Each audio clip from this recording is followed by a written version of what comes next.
Hola Carmen, buen día, bienvenida. Buen día Alejandro, buen día amigos y amigas de La Mañana en Camino. Como ya les dije más temprano, Carmen no vino sola, vino con Enrique Yarza, que afortunadamente ya nos ha visitado en otras oportunidades. En este caso a propósito de africanos, portugueses y extranjeros en Minas, período hispánico 1783-1802, genealogía minuana, tomo 2, y además de un curso muy especial sobre el cual Enrique nos va a hablar.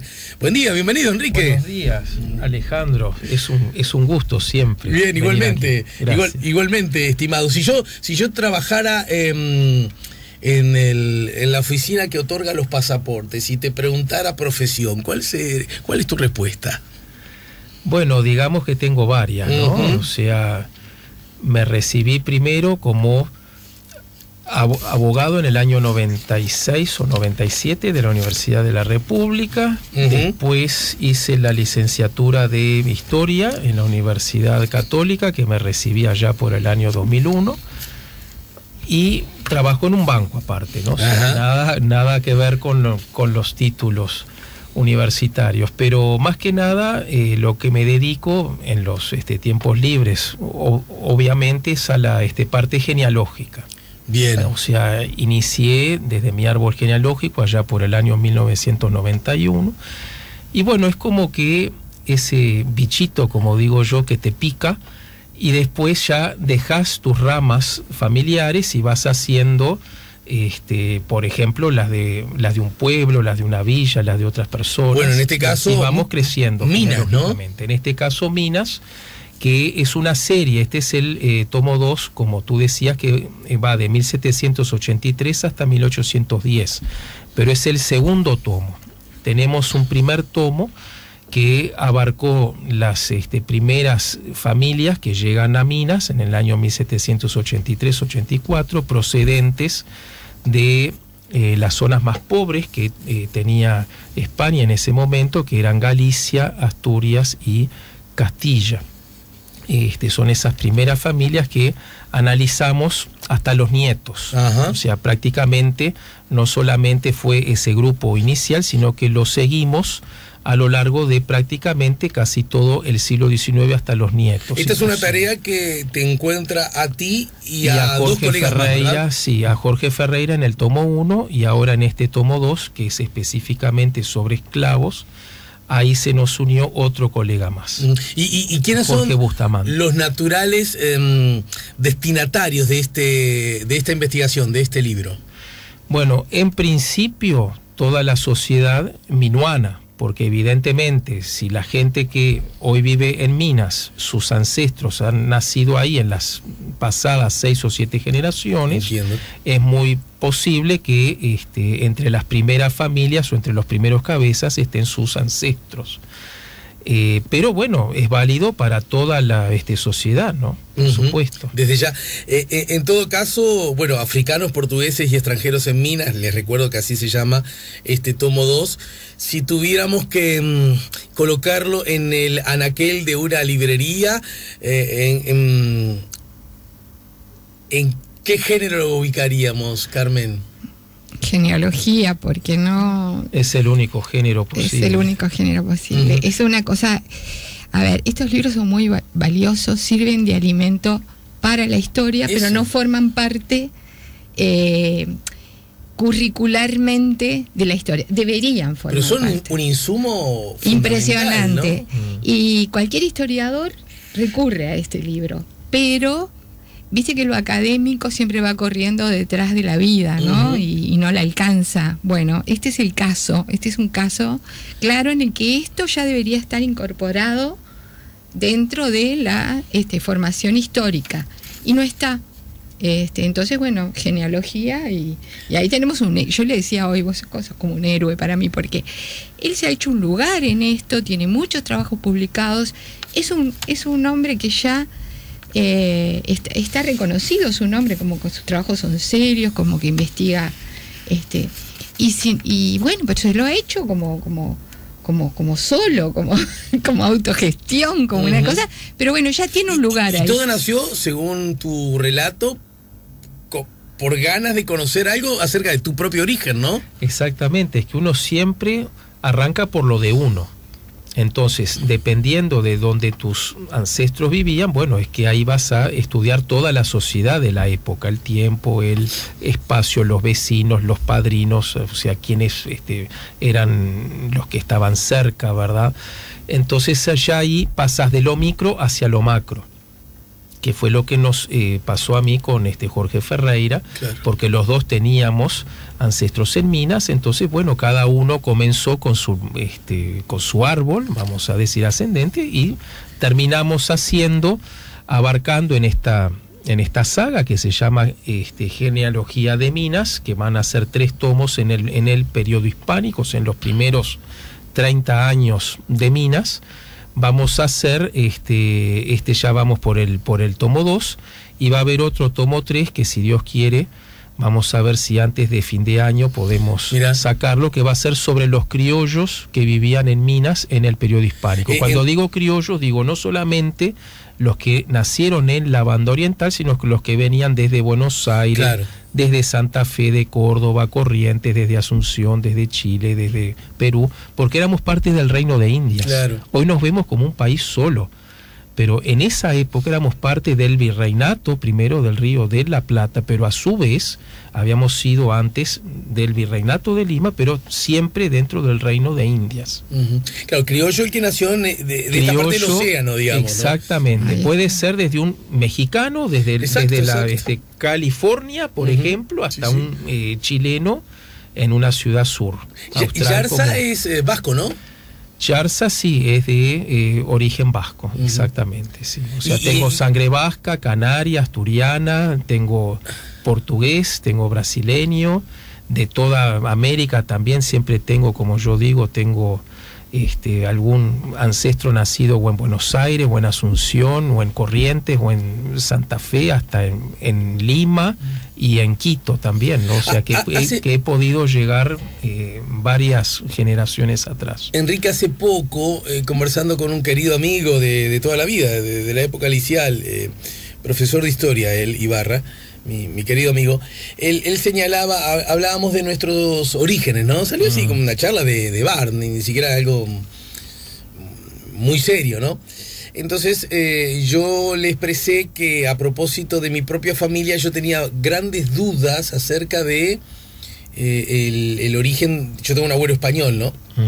Entonces, que yo no podía entender cómo mi padre y sus hermanos no tenían datos específicamente muy finos, y entonces me dijo, es típico de las clases bajas, de las clases trabajadoras, que no, a pesar de tener orígenes con abuelos o bisabuelos, no eran reconstructores finos de esa historia, ni tenían la necesidad de reconstruirla y tener datos específicos, que en las capas medias y medias altas son mucho más cuidadosos en ese asunto. ¿Hay algo de eso? Puede suceder. Aparte, tener presente que el que venía generalmente luego de una guerra, o venía también con una situación social, escapando no solamente de las guerras, sino de temas políticos o del hambre. Entonces, llegar acá para América, en el Nuevo Mundo, querían venir y borrar todo lo antiguo. Borrón y cuenta nueva. O sea, no querían que sus hijos tuvieran presente todo ese mundo de esas vivencias que ellos tuvieron, ¿no? Entonces, más que nada, no digo en todos los casos, pero en muchos de ellos se explica por qué todos esos silencios, ¿no? Bien, bien. Claro, porque no solo... era el inicio de una nueva vida. Exacto. ¿tá? Y el que nacía acá tenía que ser oriental. Entonces, cuanto más estuviera afincado a la tierra, tanto mejor. Pero mira qué increíble, porque vos decís eso.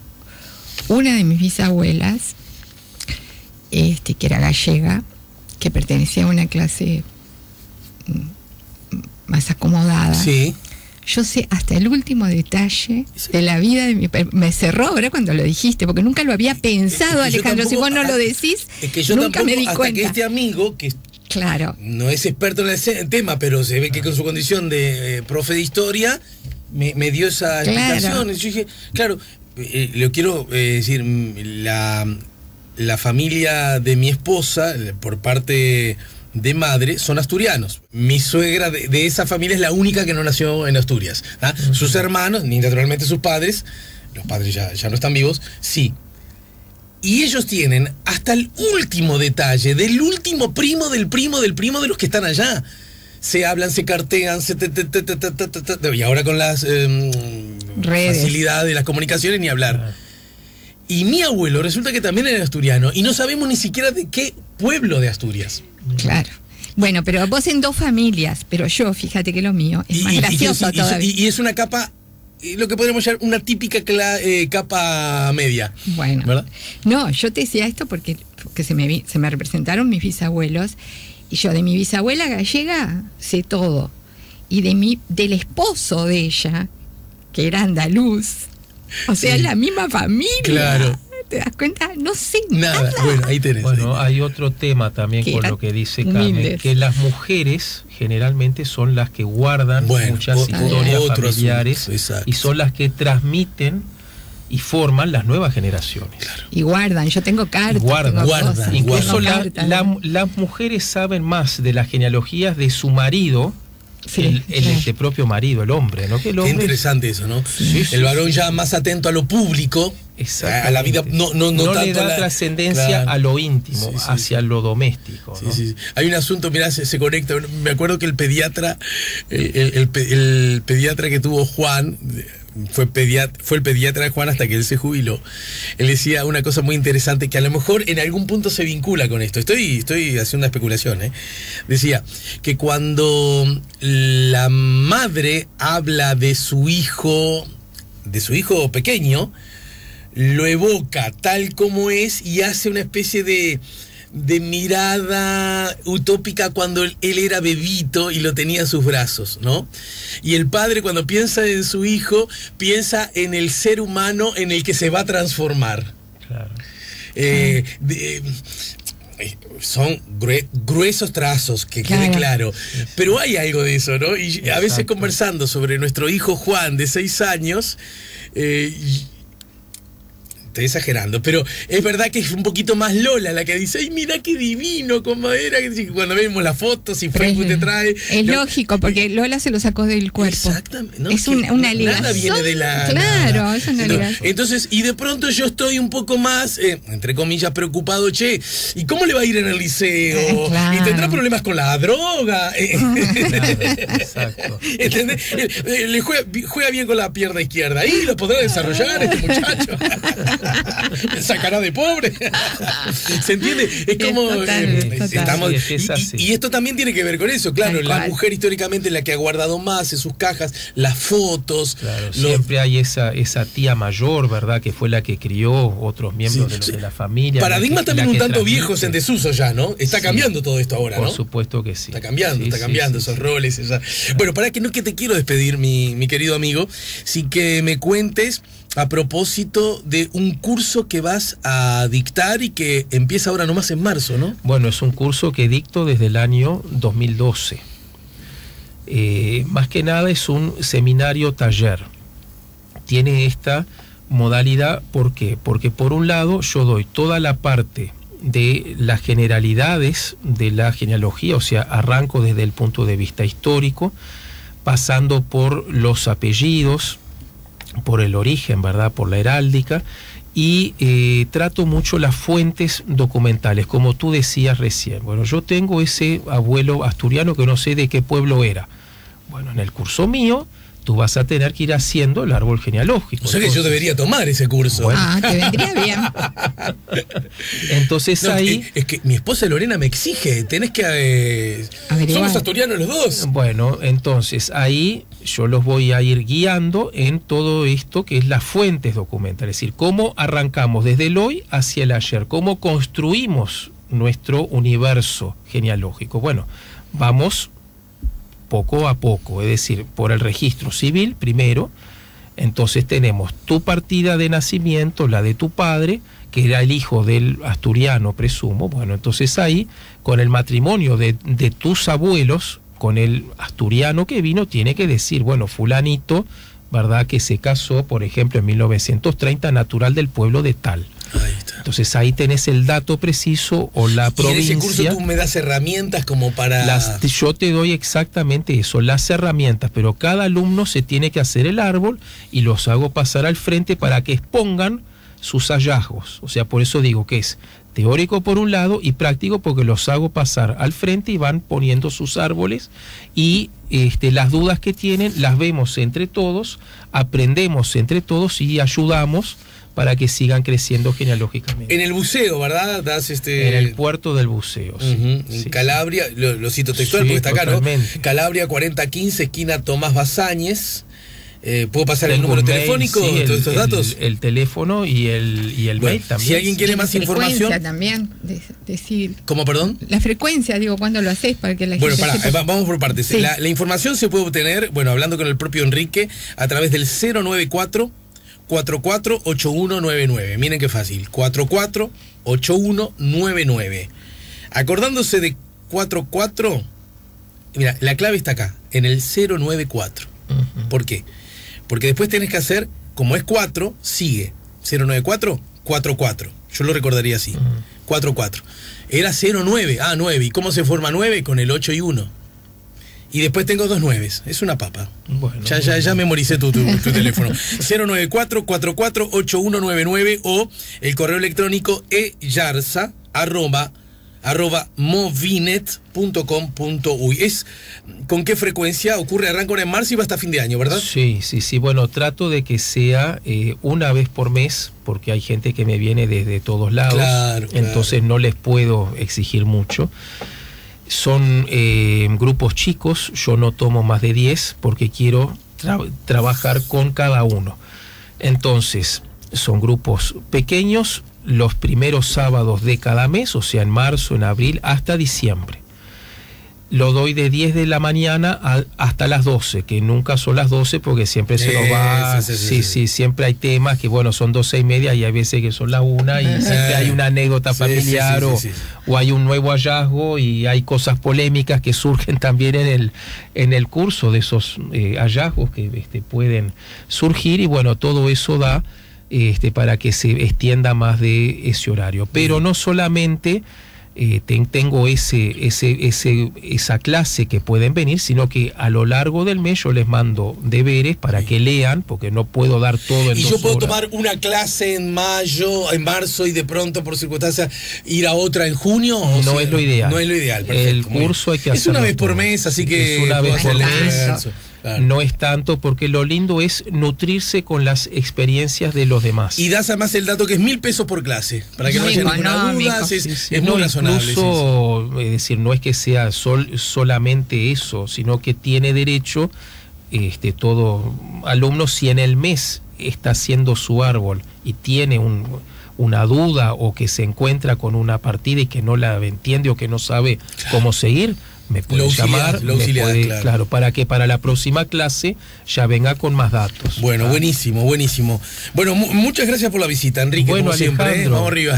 Es un gusto y bueno, ojalá que la genealogía sirva para unir familias. Sí. Y lo que hoy veíamos con Carmen, que yo lo que le decía, qué lindo sería poder llegar a los dos extremos, o sea, a la universidad por un lado y a la enseñanza desde los más chiquititos. Porque no es lo mismo la historia que te cuenten, por ejemplo, Artigas peleó en la batalla de las piedras, a tu saber que, por ejemplo, un séptimo abuelo peleó junto con Artigas, o que figura en las listas de los que fueron en el Éxodo, que están todas publicadas. Es una historia mucho más íntima, mucho más social y que le puede atraer más a ese alumno. Y además tengo la convicción que si estudiamos con seriedad estos asuntos, se nos quitarían, esta es una opinión personal, que quede claro, tanta pavada a propósito de creernos superior solo porque nacimos en una parte de la tierra o tenemos determinado color de piel, cuando vemos que somos una perfecta mezcla de todos. Totalmente. Y que de ahí sale lo mejor de cada uno de nosotros, ¿verdad? Las tentaciones de razas superiores se cortan con conocimiento. Y gira. Hoy Exacto. podemos estar arriba, mañana abajo. Entonces, ahí cuando el miedo al extranjero, el miedo al pobre, el miedo al otro, se nos sacaría haciendo de un plumazo. genealogía. Exacto. Se te van todos los miedos. Exacto, y nos volveríamos como deberíamos ser, verdaderamente planetarios, globales, universales, sentirnos más hermanos los unos de los otros, ¿verdad? Exactamente, Alejandro. Bueno, gracias mi querido. A ti. Bueno, Carmen, linda, nos reencontramos contigo la semana que viene. Por supuesto que sí. Rumbo Editorial. Imprescindible leer.